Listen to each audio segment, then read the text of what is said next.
Alors, bienvenue au séminaire de délivrance au Portique de Salomon en France du 24 et 25 janvier 2015. Donc, il va y avoir un peu de enseignement avec questions-réponses. Donc, si vous avez des questions, c'est là où il faut les demander parce qu'en général, les gens, ils ont beaucoup de questions. Et quand c'est le moment de les poser, ils ne les posent pas. Ne vous dites pas, il y a des questions bêtes, il y a des questions simples, ou il y a des questions qui me concernent que moi, parce que, voilà, il n'y a pas de questions bêtes ou trop simples. D'accord? Et ça peut concerner quelqu'un d'autre. Bien, alors on va prier, que chacun se mette devant Dieu, déjà. Bon, on va beaucoup prier avant la prière, donc la prière actuellement. C'est pour que vous remettiez ce week-end entre les mains de Dieu, puis ce matin, que vous soyez concentrés. Donc si vous avez des soucis, des choses en tête, des fardeaux ou des péchés à confesser, je ne sais quoi, c'est maintenant que vous le faites pour vous. Donc vous pouvez prier à haute voix, mais ce n'est pas le genre qu'il y a une personne qui prie, on l'écoute, on dit Amen, etc. On n'a pas le temps pour ça. Chacun pour soi. Quand je dis confessez vos péchés,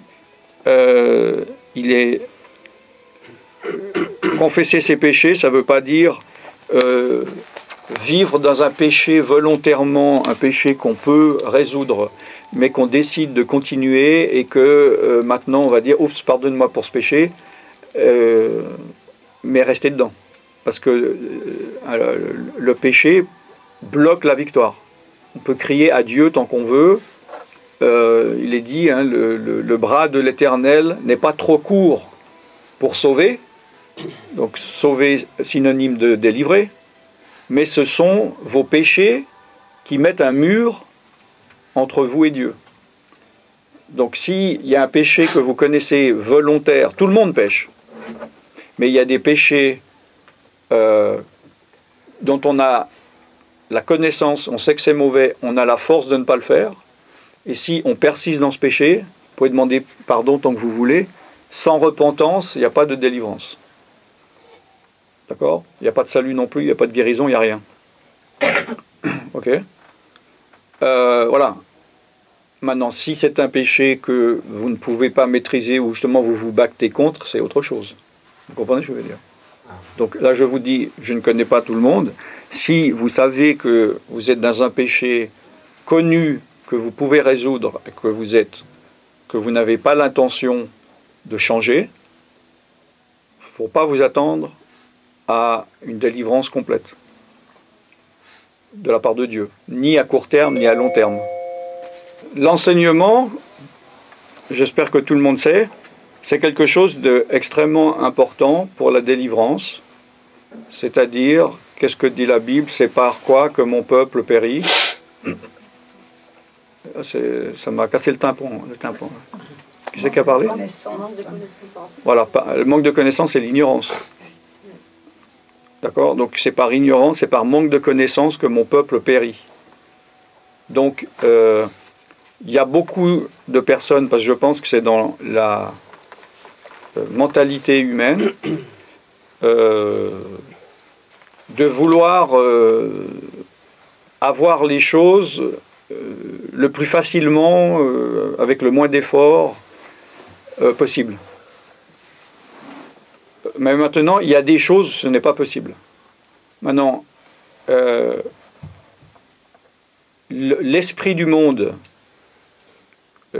comme je le dis déjà souvent, il va diriger les gens dans une voie opposée, dans la voie opposée à celle de l'esprit, on est d'accord? Donc toutes les valeurs de l'esprit du monde, de l'éducation, de la morale, etc., sont des choses, dans l'absolu, qui sont à l'opposé de la notion de Dieu, des lois et des principes de Dieu.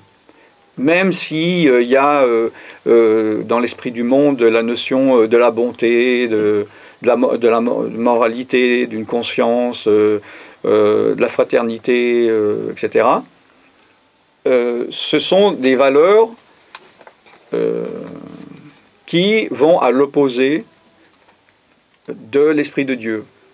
l'esprit du monde, c'est le diable qui va pousser les gens à l'opposé de l'enseignement de la parole de Dieu. Et il y va petit à petit, génération après génération. Et par exemple, il y a des valeurs comme la patience ou la persévérance qui ont pratiquement disparu, en tout cas dans les sociétés riches. Vous comprenez ce que je veux dire? C'est-à-dire que la société nous permet d'avoir tout ce qu'on veut tout de suite. D'accord?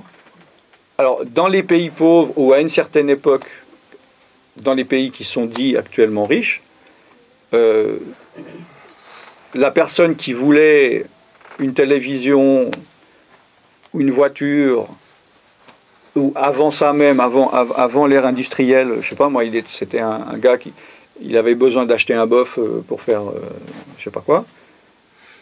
Il devait travailler pour ça, attendre d'avoir l'argent, et une fois qu'il l'a, il l'achète. Bon, maintenant, il y a le crédit. Crédit à la consommation.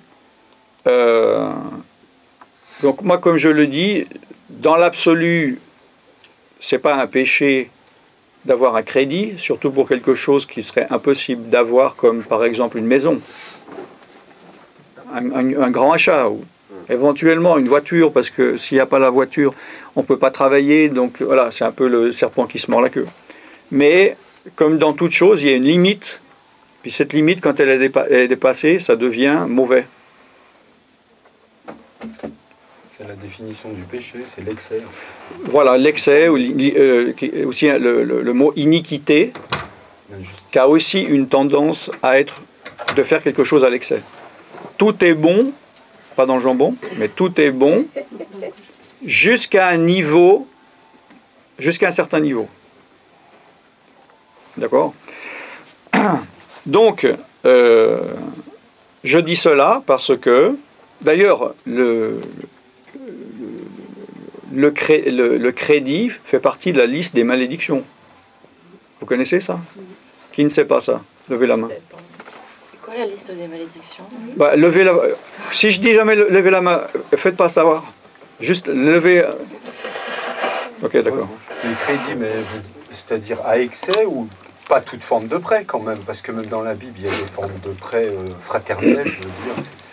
Vous parlez du crédit à la grande consommation, c'est ça? Bon, la Bible ne parle pas de Sofinco. Voilà, mais non, donc c'est plus général. Voilà. Dans Deutéronome 28, ça parle de quoi, Deutéronome 28? Des malédictions et des bénédictions. Oui, le contraire des bénédictions et des malédictions. Donc il est dit, si on obéit à Dieu, on a telle bénédiction. Si on désobéit à Dieu, on a telle malédiction. Parmi les bénédictions, c'est tu prêteras aux autres peuples et tu n'emprunteras pas. La bénédiction, tu n'emprunteras pas. Il n'y a pas de petit, de gros crédit, tu n'emprunteras pas. Parmi la liste des malédictions ensuite, c'est tu emprunteras. Voilà. Maintenant, après, chacun, il va mettre justement, genre, ah oui, d'accord, je suis d'accord, mais bon, comme moi, je suis en train de dire, je vois pas pour moi, acheter une maison à crédit, je vois pas le problème, mais peut-être il y a une autre personne qui va me dire, ah ben, pour moi, même ça, c'est déjà un péché vu qu'il est dit dans la parole. Après, chacun fait sa petite épicerie par rapport à sa conscience. Mais je dis que dans la parole de Dieu, il n'est pas parlé de petits crédits, de gros crédits, de choses utiles ou inutiles. Il est parlé d'emprunt.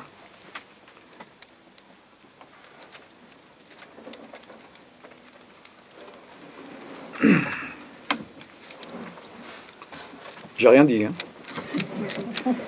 Excusez-moi. J'ai rien dit. J'ai raté le train. Ah, ok. D'accord. Donc, pourquoi je... Ça a sonné ou pas, non? Non. Personne n'a entendu, bon, il y a que moi. Pourquoi je parle du crédit? Parce que cette mentalité du crédit à outrance, surtout pour les Français, Là, il y a des Suisses, c'est différent, les Suisses. Tout le monde est riche, ils vivent tous dans un château, donc ils ont pas besoin d'un crédit, ils ne connaissent pas. Mais en France, c'est vraiment à excès. C'est comme ça, en général, que les pays ils tombent dans le chaos. Et c'est comme ça, pour moi, que la France va tomber dans le chaos. Surtout que la banqueroute personnelle n'existe pas en France. Elle existe dans certains pays, j'en ai déjà parlé. Le crédit fait, entre autres, il n'y a pas que ça, mais je donne un exemple, crée une mentalité de « j'ai pas les moyens d'avoir ça, j'en ai envie, donc je prends tout de suite », même quelque chose qui n'existe pas. Au mois de décembre, je veux manger des fraises, maintenant je peux en manger. Vous voyez ce que je veux dire? Ça ne fait pas partie du crédit, mais ça fait partie d'un système qui va dire tu n'as pas le droit à ça, tu ne mérites pas ça, tu ne devrais pas avoir ça, mais la société te dit prends-le quand même. Or, quand on est né dans cette mentalité, soit d'éducation des parents et également dans cette atmosphère culturelle, et qu'on devient chrétien, il y a des choses à réformer qui ne sont pas de Dieu. Et il y a des personnes, ils ne veulent pas se réformer. Ils disent, tel que je suis, je ne bouge pas, et maintenant Dieu, j'exige, parce que je veux justement ce que j'ai à droit, je veux un crédit de bénédiction. D'accord? Je n'ai pas le droit à cette bénédiction, mais je la veux immédiatement, je la paierai plus tard. Mais Dieu, c'est pas Sofinco. Dieu, c'est pas le diable, Dieu, c'est pas l'esprit du monde. C'est lui qui fait des lois et c'est à nous soumettre à Dieu et c'est pas à Dieu à se soumettre à nous. Vous comprenez? Et il est dit qu'on doit se renouveler son intelligence. Vous connaissez ce verset? Il faut renouveler notre intelligence. Notre intelligence, là, c'est pas simplement nos capacités intellectuelles. L'intelligence, ça fait partie de l'âme, de la psyché, donc de nos valeurs, de notre éducation.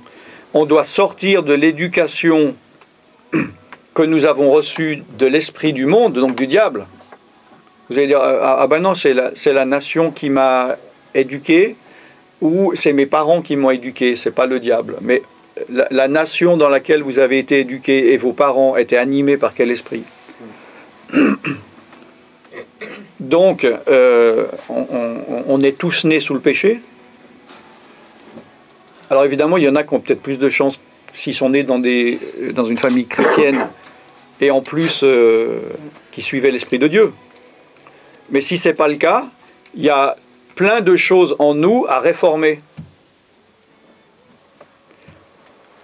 Mais justement, si on résiste et on arrive à Dieu tel qu'on est, on dit « Dieu, je ne veux pas changer, c'est toi qui dois changer tes principes pour moi », il y a des gens qui se cassent les dents contre Dieu. Et là, comme on est dans un séminaire de délivrance, il y a des personnes, moi je vois, ils m'appellent, déjà dans leur première phrase, je sais qu'ils ne sont pas dans l'état d'être délivrés, alors qu'ils le veulent dans la minute. Parce qu'ils ont un état d'âme qui est mauvais. Ils n'ont pas une bonne attitude. Ils sont déjà dans l'exigence. Ils sont dans l'exigence envers la personne qui va prier pour eux. Ils sont dans l'exigence au niveau de Dieu. Genre, ça fait assez longtemps que je souffre, maintenant Dieu, tu me dois la délivrance, Dieu te doit rien. Nous, on lui doit tout, par contre. D'accord? Et donc, il y a des gens qui perdent beaucoup de temps dans leur vie et des années à essayer de combattre Dieu et à faire plier Dieu. Donc, à faire un bras de fer avec Dieu. Donc, moi, je pense que quelqu'un qui fait un bras de fer avec Dieu et qui pense gagner, cette personne manque de sagesse. Pour ne pas dire stupide. Comme je dis, j'utilise ce mot stupide parce qu'il est dans la Bible. Vous voyez? Donc, voilà. Alors, on va voir un verset, si quelqu'un peut le lire, à haute voix. Galates 5, 16. Galates. Si vous revenez, je vous conseille, chacun prenne une Bible, prenne sa Bible et prenne un papier et un stylo. Parce que vous ne pouvez pas tout retenir et j'estime qu'il y a des choses intéressantes que je peux dire. Surtout que dans ce que je dis, il y a forcément des paroles qui sont spécifiques pour des gens et c'est dommage de ne pas les attraper au vol. Donc le premier qui est... À moins que vous aurez un stylo à me prêter, parce que j'en ai un dans la veste, mais je ne veux pas... Ouais, mais alors faut me le rendre. Oui, bien sûr, on est là. Oui, mais j'ai déjà... Bien sûr. Non, mais c'est pour pas déranger. Alors attendez, laissez d'abord les personnes ouvrir leur Bible, parce qu'en général, quand les gens cherchent le verset et que la personne lise, les gens n'écoutent pas. Tout le monde ne peut pas faire deux choses à la fois. Alors, est-ce que tous ceux qui ont leur Bible, qui ont envie de l'ouvrir, ils sont sur Galates 5,16, c'est bon? Alors, quelqu'un lise à haute voix. Je dis donc, marchez selon l'esprit, et vous n'accomplirez pas les désirs de la chair.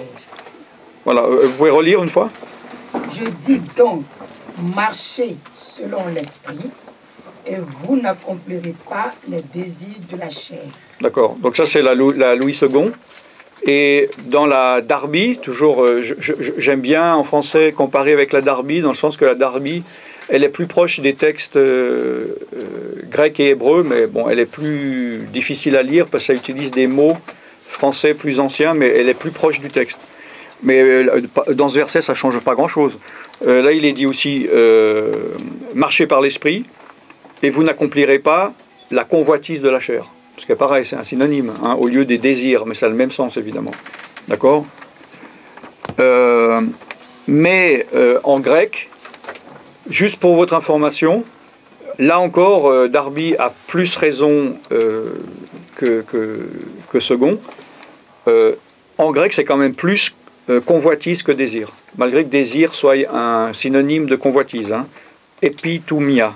D'accord? La concupiscence, le désir, la convoitise. C'est quand même plus près de la convoitise. Donc, la chair a des convoitises. On convoite. Hein? On a des désirs. D'accord? Donc, la chair n'est pas, à l'origine, elle n'est pas morte. Elle est une chair pas morte, elle a des désirs. D'accord? C'est comme on prend n'importe quelle chose vivante, elle a des tendances, elle a des désirs. Vous prenez un chat, il a des désirs. Il veut du lait, il veut manger, il veut avoir des rapports sexuels, il veut s'amuser, il a des désirs. Bon. Chaque chose a un désir. Une plante, elle a un désir de grandir. Vous comprenez ce que je veux dire? N'importe quelle... Ok, la terre a un désir, elle bouge. Elle n'est pas morte. Tout ce qui est vivant a des envies et des désirs. Donc, la chair a des désirs. Quoi? J'ai dit quelque chose? Le chat qui a envie d'un rapport sexuel, pardon. J'étais pas au courant? Non, mais ça m'a fait rire. C'est le terme. J'imagine le chat qui cherche partout dans la rue.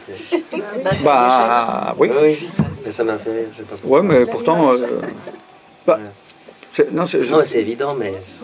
J'aurais pu utiliser un éléphant, mais... Oui. Je sais pas, ou autre chose, un moustique, ça dérange, mais... C'est le chat qui te dérange ou...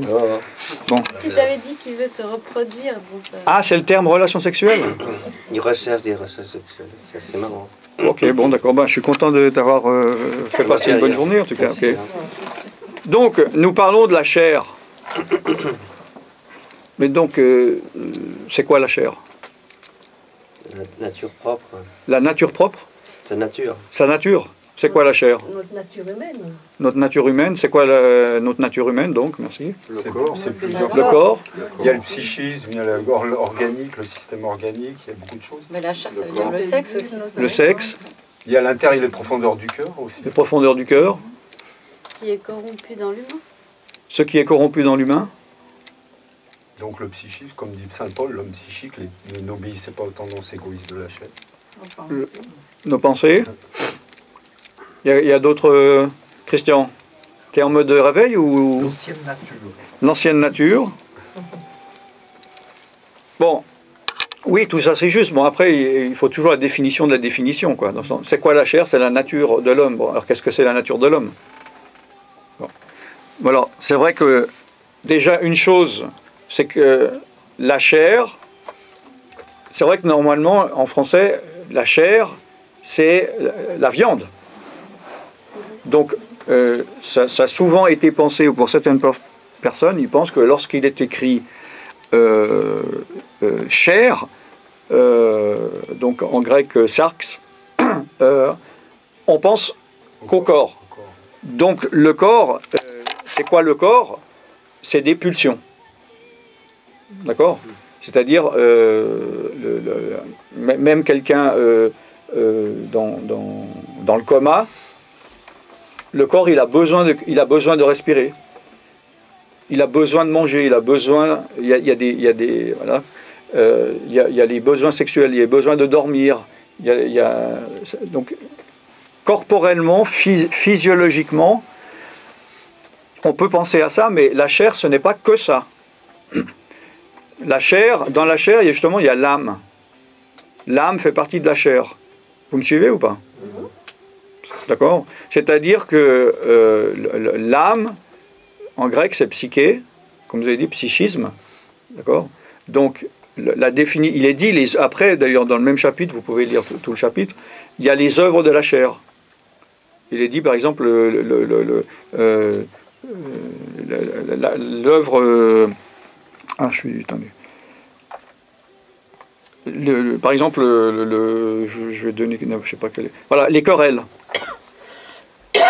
Les querelles, c'est l'œuvre de la chair. Donc, les querelles, c'est pas l'œuvre de ma chair, de mes os, de mes ossements. Donc c'est bien, ça fait partie de la personnalité, donc du psychisme, de la psyché. D'accord? Donc là, quand il est dit les convoitises, les désirs de la chair, il s'agit de ces convoitises de l'âme, puisque psyché, âme vient de psyché. D'accord? Bon, d'où vient le mot des psychologues, les psychiatres qui s'occupent de l'âme. Bon.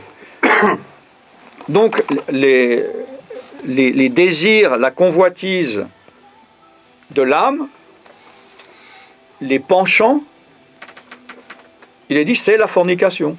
Par exemple, là, ça commence dans 5.19. Les œuvres de la chair sont manifestes, donc les œuvres de l'âme, d'accord, sont manifestes. C'est là la première fornication. Donc l'œuvre de ma chair, l'œuvre de votre chair, c'est de forniquer. D'accord? La chair a un besoin ou une tendance à forniquer. Ça fait partie de la chair. La chair a une tendance à l'impureté, à l'impudicité, à l'idolâtrie, à la magie, aux querelles, à la jalousie, aux colères, etc., aux sectes, aux envies, aux meurtres, etc. Ce sont les désirs, les tendances de notre chair. D'accord? Or, il est dit que pour ne pas accomplir ces désirs, il faut marcher par l'esprit. On l'a vu dans 5.16. Marchez par l'esprit et vous n'accomplirez pas les convoitises de la chair. Vous comprenez ce que je veux dire? Bon. Alors, il est dit marcher par l'esprit. Qu'est-ce que ça veut dire marcher par l'esprit? C'est-à-dire se laisser inspirer par l'Esprit Saint, l'Esprit de Dieu, donc en le priant, en demandant l'effusion de l'Esprit.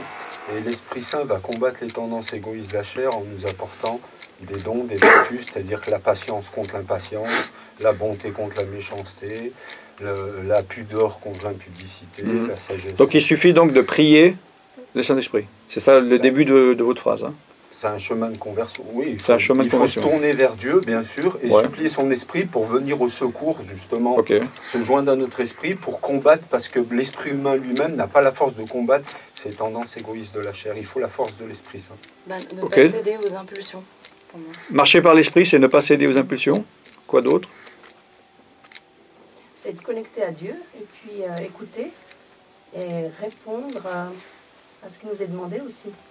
Pas juste écouter, pas juste être là, prier, mais aussi entendre et répondre. Hein. à Dieu, marcher par l'esprit. C'est quoi d'autre, marcher par l'esprit? S'abandonner. Donc se repentir aussi, bien sûr. Se repentir? Voilà, s'abandonner à l'Esprit Saint. Mhm. Et c'est vraiment se laisser guider par cet esprit qui est de bonnes œuvres, en fait. Mhm. Il y a autre chose? Oui, vérifier si ce qu'on a envie de faire correspond à la parole de Dieu. Ok. Donc oui, en gros, c'est ça. Bon, il y a des choses qui sont pour moi pas vraiment... C'était faux, dans le sens, dans la partie marcher par l'esprit, genre contrôler sa chair, ou je ne sais plus quel terme ça a été dit. C'est vous qui avez dit? Vous avez dit quoi? Contrôler ou maîtriser? Faire quoi? Ses impulsions. Non, le mot d'avant. Dépasser? C'était quoi? Ne pas céder. Alors, c'est pas ça. Voilà ce qu'il ne fallait pas répondre. Parce que là, justement, c'est par nos propres forces et par notre chair, essayer de ne pas marcher par la chair, ça ne fonctionne pas. Au contraire, là, il n'est pas dit maîtrisez vos pulsions et vous n'y céderez pas. Parce que justement, ça, c'est pas possible. Et il y a un bon nombre de chrétiens qui, justement, se battent des années par rapport à ça, par rapport à un enseignement, justement, qu'ils reçoivent en général, ou une mauvaise compréhension de la parole de Dieu, qui dit justement, tu dois t'améliorer par toi-même, tu as les capacités de t'améliorer. Tu peux, ou voire pire, tu peux améliorer la chair. La chair ne peut pas s'améliorer. Vous vous convertissez à 7 ans, vous marchez toute votre vie par l'esprit, à 90 ans, vous arrêtez de marcher, votre chair n'a pas changé, la chair est toujours aussi pire qu'à la naissance. La chair ne peut pas se modifier et on ne peut pas contrôler justement par soi-même sa chair. Il y a plein de gens et de philosophie ou de spiritualité où justement c'est ça à fond. C'est-à-dire tous les ascètes, vous savez ce que c'est un ascète? Ça n'a rien à voir avec 7, 8, 9. Hein. L'ascétisme. L'ascétisme, c'est privation très dure. Ça peut être du corps, de l'esprit, de l'âme. Donc c'est faire, voilà, mortifier, voilà, d'accord, être très dur. Il y a plein de yogis dans l'hindouisme. C'est cette tendance de se dire, il faut mortifier, il faut s'obliger à pas manger et à souffrir pour ne plus avoir justement. Et par sa propre force, on arrive à un état de conscience pur, mais il n'y arrive jamais. Ouais, c'est un chemin d'illusion. Parce que c'est de l'illusion, parce que la personne, elle peut être ça pendant 40 ans dans une grotte tout seul, elle est contente, puis tout d'un coup, il y a un gars qui lui fait ça, il va s'énerver. Parce qu'on ne peut pas maîtriser cette chair par soi-même. Moi, je pensais plus aux pulsions sexuelles, par exemple, qu'on peut... dire non, ouais. Alors, parce que c'est aussi l'adultère, etc. Par exemple. Alors, les pulsions sexuelles font partie des pulsions physiologiques. Parce que comme on a vu que la chair, c'est le corps et l'âme, il y a des pulsions de l'âme et il y a des pulsions physiques. D'accord? Oui, manger. Moi, non, il n'y a pas de général parce que je peux être attiré. Par exemple, si moi je suis marié ou je ne suis pas marié, puis la personne est mariée, donc parlons d'adultère. Je peux finir par coucher avec une femme, non pas à cause d'une pulsion physiologique, mais à cause de l'idée de l'adultère dans ma tête d'abord. Puisque Jésus, il a dit, ce n'est pas... déjà quand vous avez conçu dans votre tête l'adultère, le péché est déjà consommé. Vous avez déjà péché. Donc, c'est vrai que vous pouvez voir quelqu'un... Et là, je me tiens plus, j'y vais, donc je la viole. C'est un péché qui est là, qui est uniquement de la pulsion physiologique. Puis mon âme n'a pas été capable d'empêcher ça, de me maîtriser. Mais il peut y avoir aussi, justement, elle est belle, je coucherai bien avec, et puis après, commencer à aller lui discuter.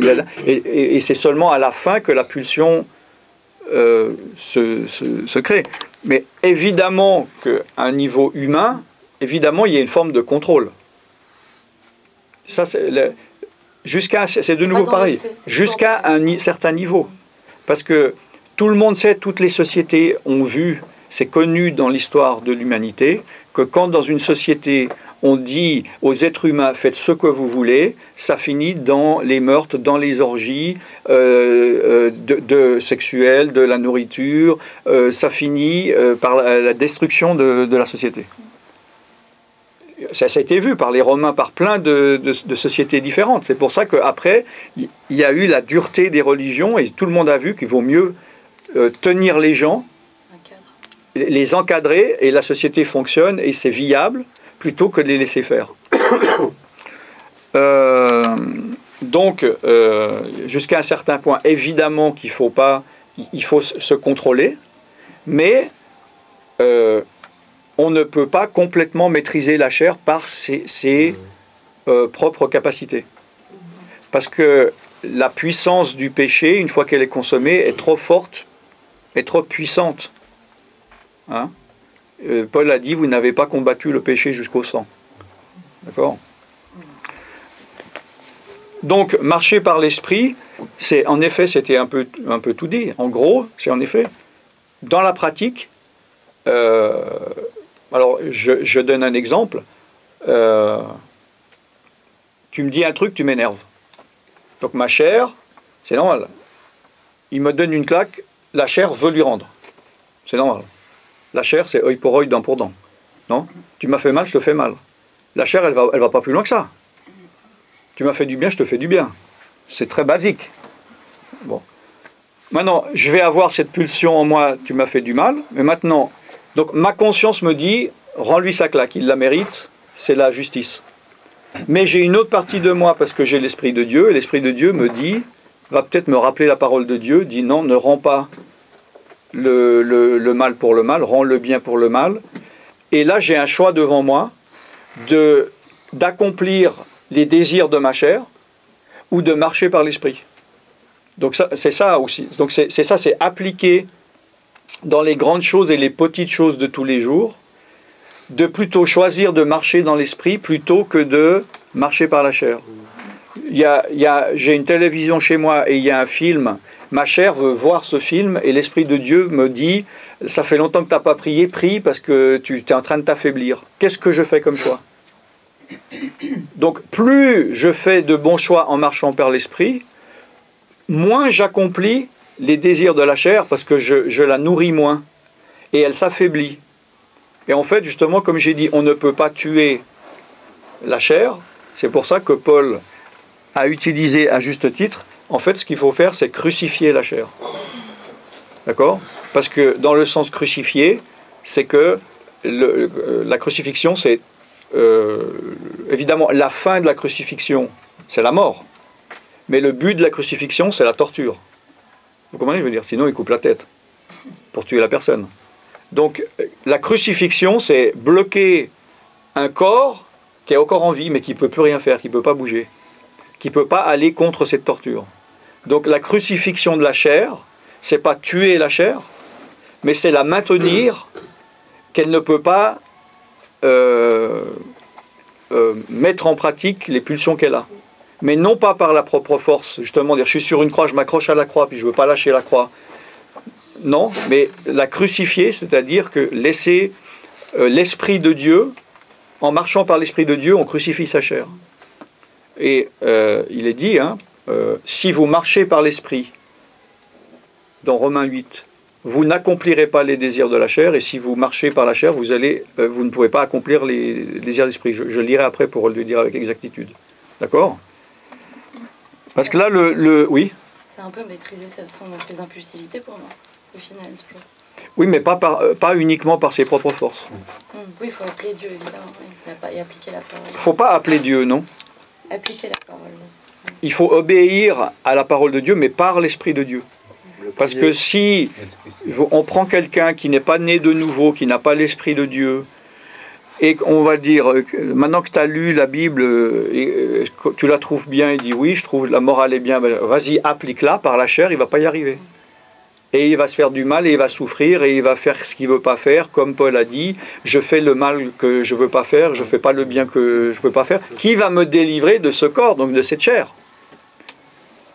Mais c'est justement, c'est Jésus, c'est l'Esprit de Dieu qui nous délivre de cette chair qui est incontrôlable et ingérable. Alors, Elle est corrompue, c'est pour ça. elle est corrompue Par le péché originel, c'est les par le conséquences péché. du péché originel. Voilà, tant qu'on est dans cette condition, on sera soumis au péché et aux lois de la mort. Malgré qu'on a l'esprit de vie. Puisque cette condition n'est pas éternelle. Ouais, l'esprit On de va Dieu, tous il mourir, vient pour à ça. moins ceux qui croient à l'enlèvement, ils seront enlevés. D'accord? Mais ce corps va devoir être régénéré. J'ai dit quelque chose non? Ouais, dans la résurrection, dans la régénération. Le corps, l'âme et l'esprit sera régénéré et il n'y aura plus de chair. Il n'y aura plus la mort. C'est par la mort qui est rentrée dans l'être humain que la corruption est rentrée. Qui a les clés de la mort et du séjour des morts? C'est l'alpha et l'oméga. Alors qui c'est l'alpha et l'oméga? Jésus, Voilà. dans l'Apocalypse, je suis l'alpha et l'oméga, j'étais mort et je suis vivant, je détiens les clés de la mort, du séjour des morts, je suis le maître de tout. Voilà. Donc on a une encyclopédie ici. C'est bien. Non, Il y a Wikipédia. Non, non, mais c'est vrai. ce que j'ai appris, Ben, c'est très bien. c'est des enseignements que j'ai Mais reçus. c'est très bien de connaître. Merci. C'est très bien. Mais c'est pour donner aux autres, c'est pas pour garder pour soi-même. Je dis pas ça pour pas le dire, au contraire, c'est bien.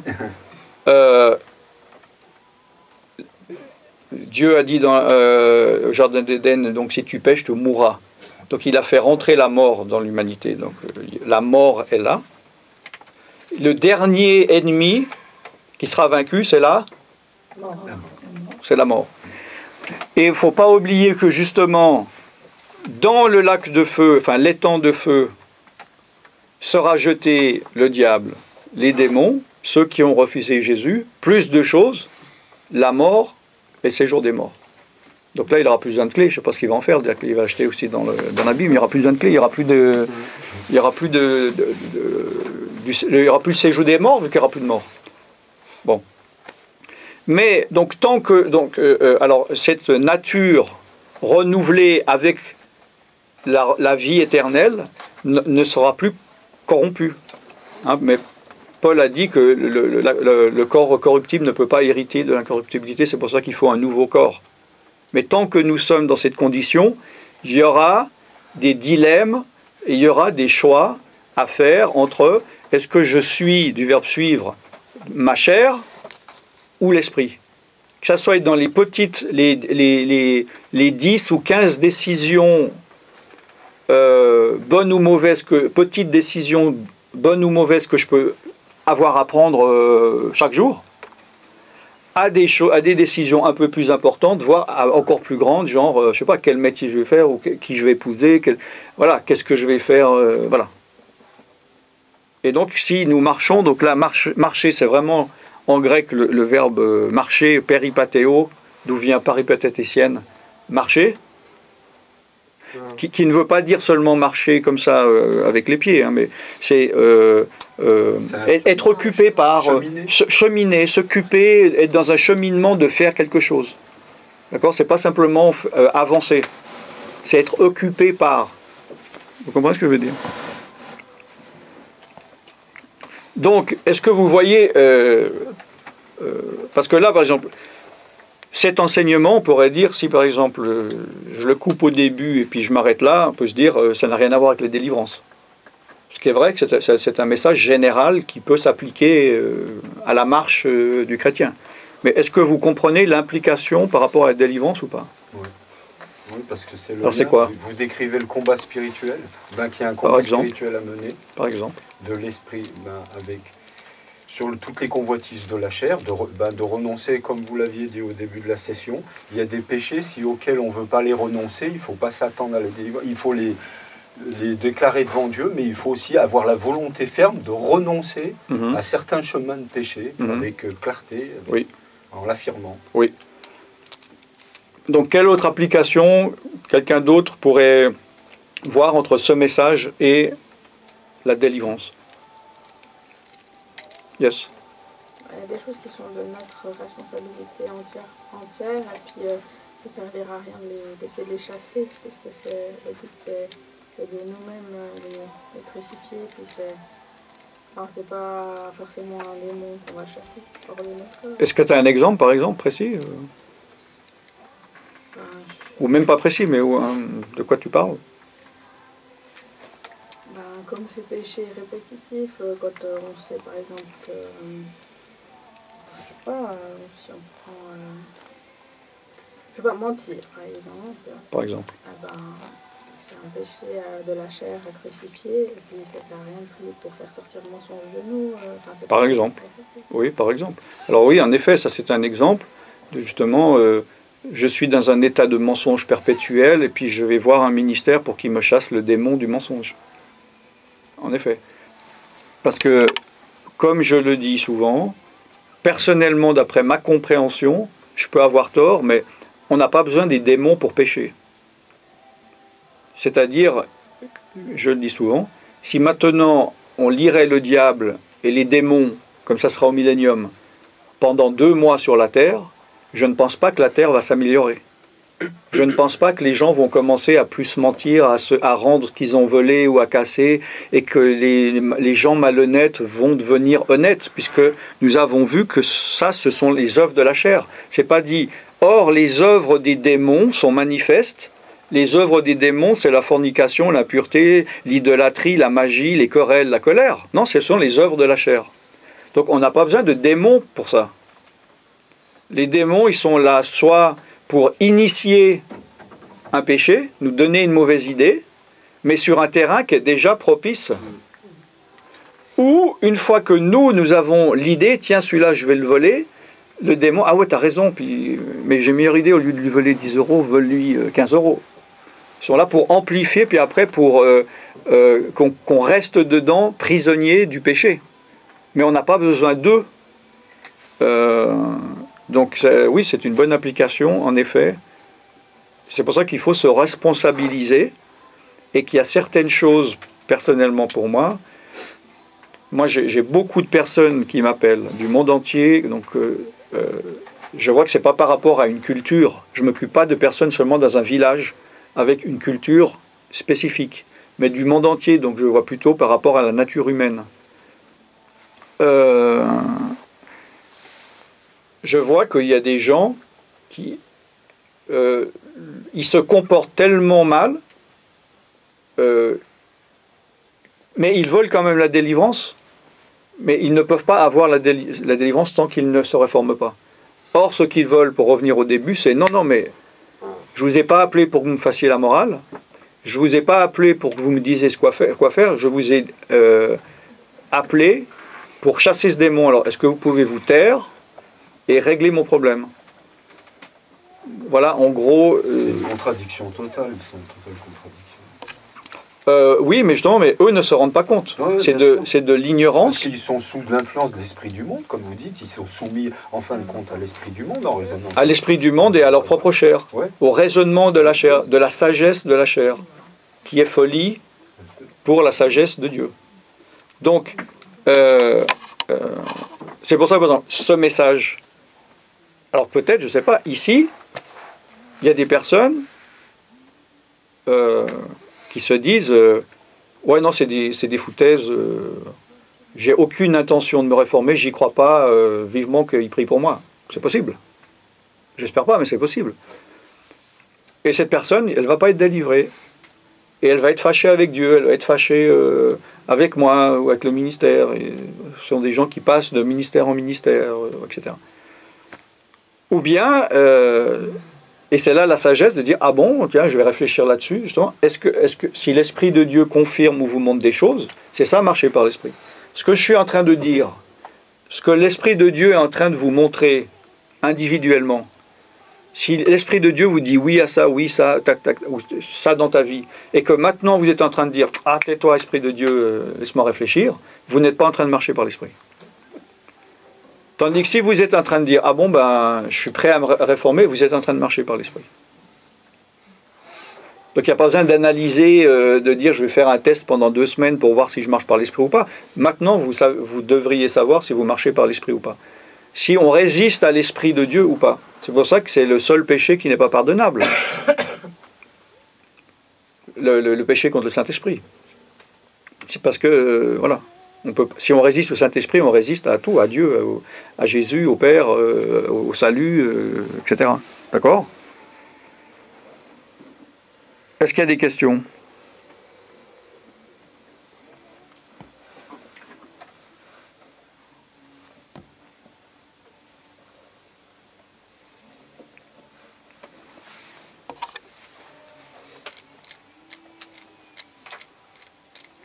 si vous n'avez pas de questions, moi je vais vous en poser alors, parce que moi je ne sais pas tout. Donc le passage que j'ai donné tout à l'heure, Romains 8, versets 4 et 5, il est dit donc de marcher donc de ne pas marcher selon la chair, mais selon l'esprit, car ceux qui sont selon la chair, ou qui marchent par la chair, ont leur pensée aux choses de la chair, et ceux qui sont selon l'esprit ont leurs choses, sont influencés par les choses de l'esprit. Bon, ça c'était la Darby. Est-ce que quelqu'un peut lire dans la seconde? Romains 8, 4, 5. Donc plus je marche par la chair, plus je nourris la chair, plus je vais être sous l'influence de la chair, et plus ça va être dur d'obéir à l'esprit. Plus je marche par l'esprit, plus je vais me fortifier dans l'esprit, plus ça va être difficile d'être influencé par la chair. Hein? Je donne l'exemple souvent d'un combat de coq ou de chien qui aurait la même force, le même âge, et je veux qu'un gagne, il suffit que je le nourrisse un jour avant, puis l'autre je ne lui donne pas à manger, donc celui que je nourris est plus fort, et celui que je ne nourris pas est plus faible, et il va être bouffé par l'autre. Et c'est ça, donc la question que vous pouvez vous poser, c'est est-ce que je nourris plus ma chair, ou je nourris plus mon esprit? Si vous nourrissez plus votre chair est plus forte que l'esprit, et là vous dites, ah pourquoi j'arrive pas, c'est trop dur pour moi, j'arrive pas à marcher, Dieu il me demande des choses trop dures. Oui, c'est trop dur pour la chair. C'est même impossible. Il est impossible, ceux qui marchent par la chair ne peuvent pas plaire à Dieu. Il est impossible de plaire à Dieu ou de remplir les exigences de Dieu par la chair, c'est impossible.